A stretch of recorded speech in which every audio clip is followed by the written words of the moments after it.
লিগজির পছন্দ উচ্ছে, এটা আমি ভালো করে কাটে নেব। আমার কাটা হয়ে গেছে, এখন আমি নুন দিয়ে মাখায় রেখে দেব 10 মিনিটের জন্য। উচ্ছে আমি ভালো করে ধুয়ে নিয়েছি। উচ্ছে বানানোর জন্য মশলা: লঙ্কা কুচি, 2টো টমাটোর আছে, পেঁয়াজ আছে, রসুন আছে। কড়াইতে আমি বেগুন ভাজি করেছি, ওই কড়াইতেই রান্না করছি।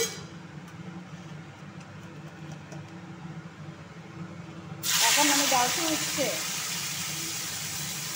উচ্ছেটা ভালো করে ভাজি করে নেব। এটা হবে রুটির তরকারি।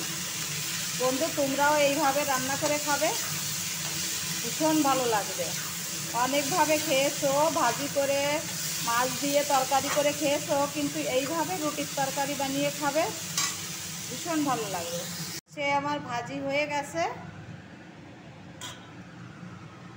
এখন আমি কড়াইতে তেল দিয়েছি।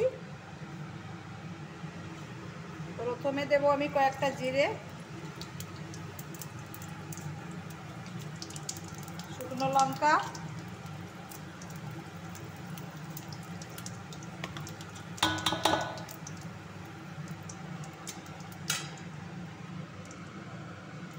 পেঁয়াজ আর রসুন কুচি,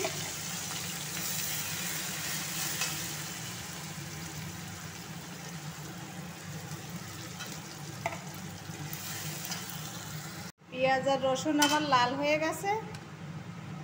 এখন আমি ঢালছি লঙ্কা কুচি।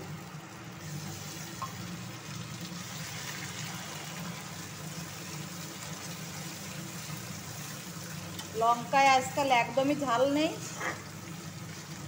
মাসির বাড়ি বেড়াতে গেছিলাম, ওখানে গিয়ে মাসিমা রান্না করেছিল। মাসিমার কাছে জিজ্ঞাসা করেছিলাম, মাসিমা রেসিপি কেমন করে করেছো? মাসিমা সব কিছু আমাকে বলেছিল, সেইভাবে আমি রান্না করি, খেতে ভীষণ ভালো লাগে।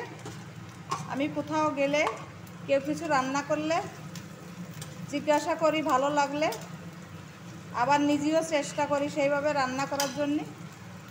এখন আমি টমাটো ঢালছি।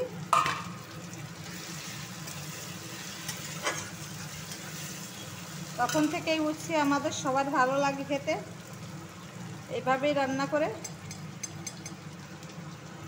জিরে ধনের পাউডার একটু, কাঁচা লঙ্কায় ঝাল নেই, এই জন্য শুকনো লঙ্কা পাউডার।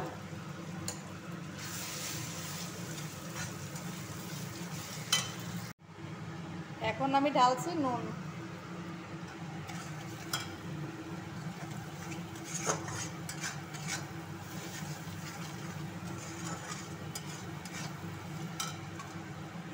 মশলাটা আমার হয়ে গেছে, হালকা একটু জল দেবো ওতে।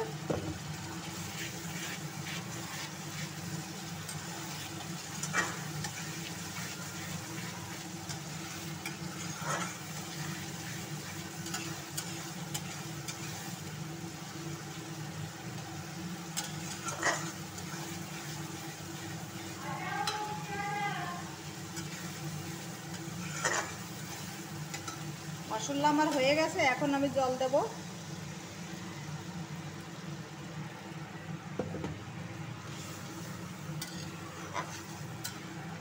জল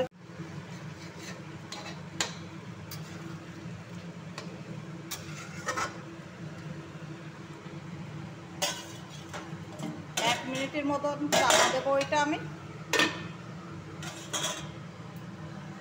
তরকারি আমার হয়ে গেছে, দেখতে যেমন সুন্দর, খেতেও তেমনি সুস্বাদু। তোমরাও এইভাবে বানিয়ে খাবে বন্ধু, দেখবে ভীষণ ভালো লাগবে।